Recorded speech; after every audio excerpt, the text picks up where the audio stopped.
Hey, here at Gracie Schwartz Hall with Erkan Mete, and there was recently this article in the internet about the half guard position, which they did a study on, which you can use in the MMA, because this is the half guard position where you have the most opportunities for sweeping the opponent. You read that one? Yeah, I saw that. Of course, at the end of the article, it turned out they were trying to sell a half guard DVD, which is pretty funny.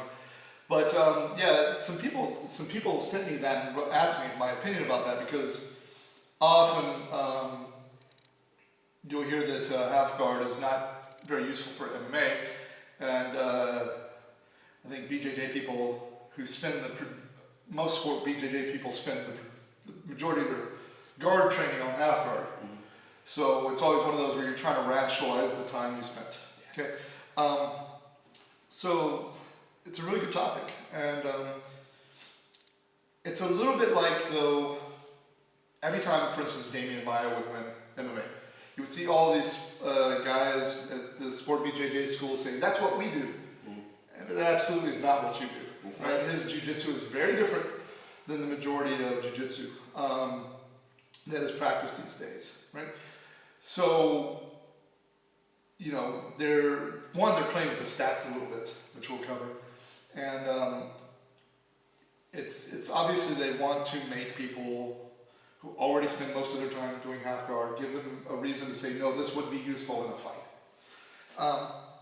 But we have to talk about it. First, is all Jiu-Jitsu training the same?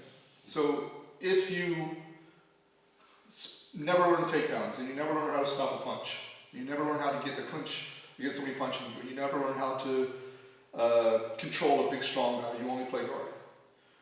Is that the same Jiu-Jitsu as somebody who trains for MMA Jiu-Jitsu? No, it's completely different. You may say it's both Jiu-Jitsu, but it's completely different animals, right? You only develop the skills to deal with what you train to deal with, right? So if we see it all the time in here, right? When somebody comes in and we say, okay, do a double leg. They either don't know it, it's horrible, right? Or we're saying, okay, clinching and punches, and they don't know what they're doing, right? So, the half guard. The half guard that MMA guys do, yes, the half guard, I don't doubt their numbers that that's the position they sweep from the most. But the half guard sweeps they do are very limited. And they're ones actually I do most of the time in half guard.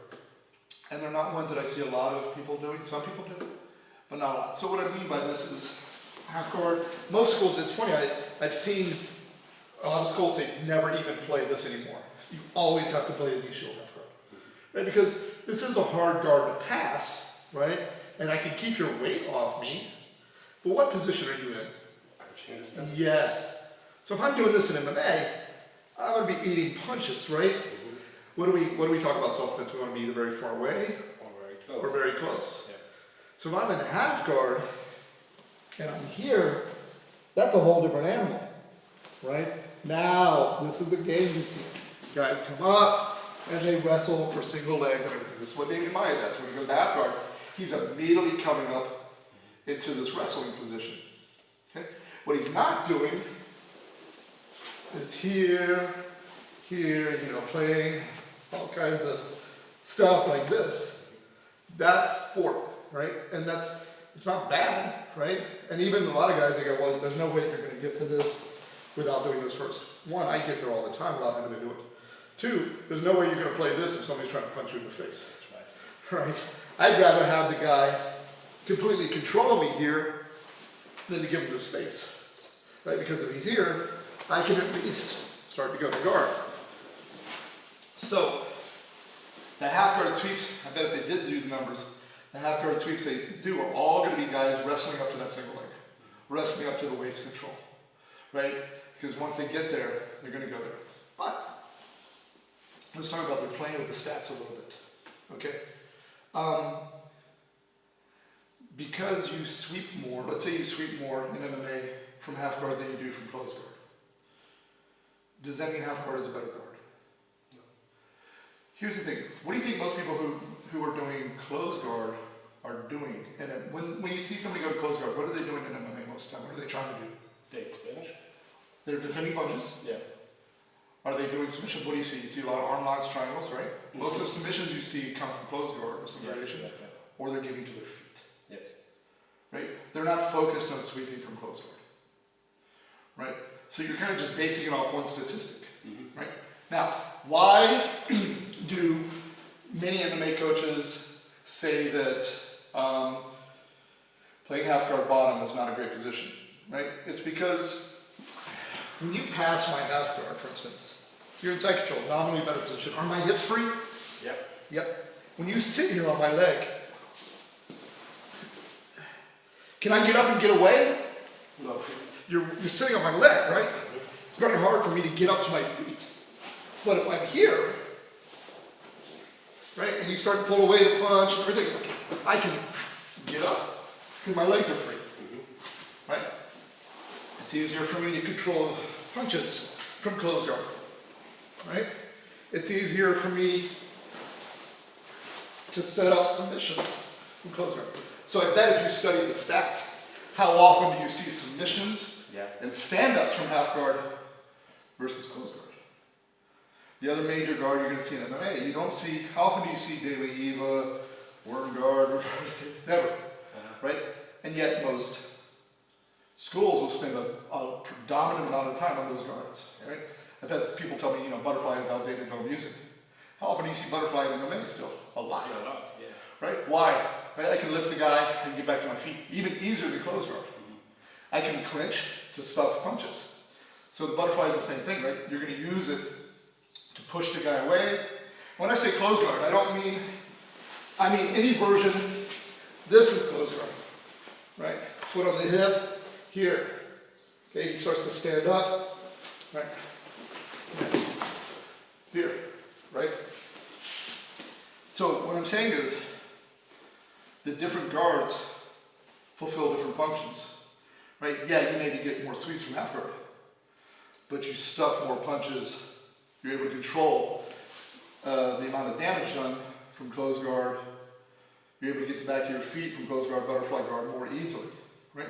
I'm not stuck, right? When you're sitting on one leg, I'm pinned, right? There's ways to get out of it, but it's difficult. I'd also like to see how much damage is done to the person on bottom in half guard versus in close guard and butterfly guard, right? So yeah, you do get the sweeps because I'm not trying to sweep most of the time from half guard. From close guard. I'm not trying to sweep most of the time from butterfly guard. You will see it, right? But I'm trying to get back to my feet or trying to submit, right? Back to the feet is always going to be the primary thing people do, right? So that's what I mean when they're playing with statistics a little bit, right? So, play half guard, understand the damage, right? Because when I'm here, it's a lot harder for me to control this arm. I can do it, but it's a lot harder than when I'm here, okay? It's easier for me to defend both arms. Okay, this is why you see people get to half guard. Also, how much more likely is it for you to pass my guard from here than from close guard? It's more likely. Yeah. So I'd like to see how many times the stats on you passing to mount or side control here versus butterfly versus full guard. But how often do you see somebody getting here and maybe they can't come up, they can't get the underhook, they get hit a couple times, where do they go?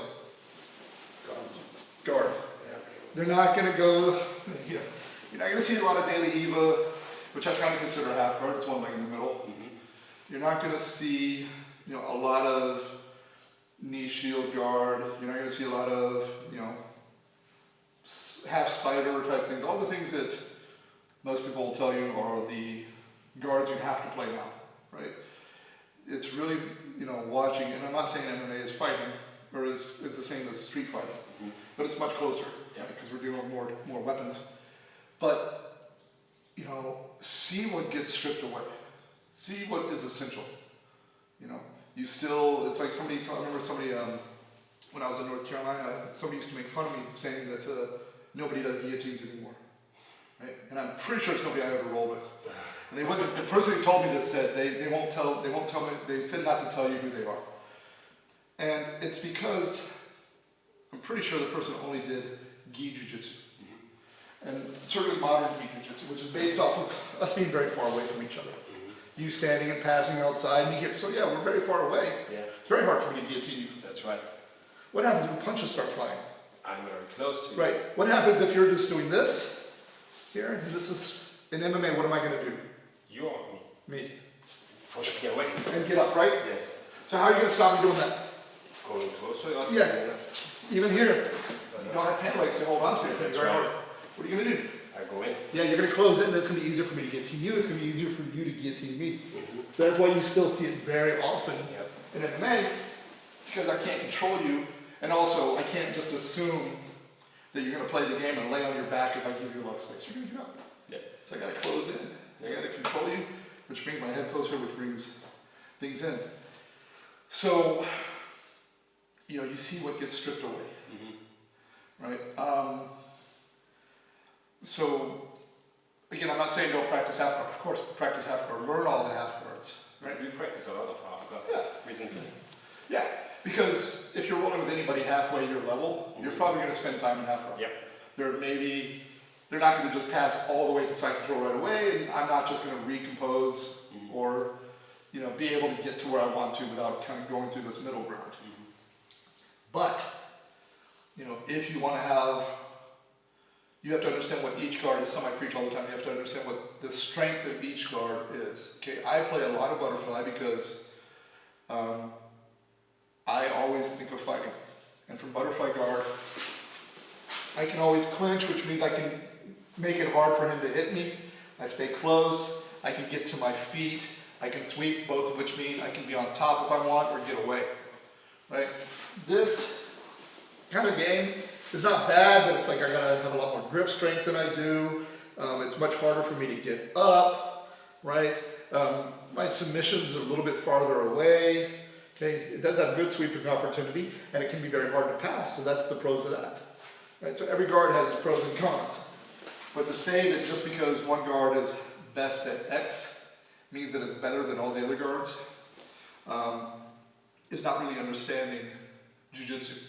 So, if you do like half guard, I would say the main thing to have a realistic, half guard like the ones that they're claiming is very effective for MMA is learn to wrestle from your half guard. Most of you'll see, I do know a lot of wrestlers and they love half guard because for them half guard is a single leg. Yeah. Right? They're not going to be doing inversions and all that things. They're just fighting, for an underhook and to get that single leg, to come up on the leg. 9 times out of 10 when I play half guard, if I can't get my underhook and start playing here, I'm often going to come into butterfly and start sweeping. I'm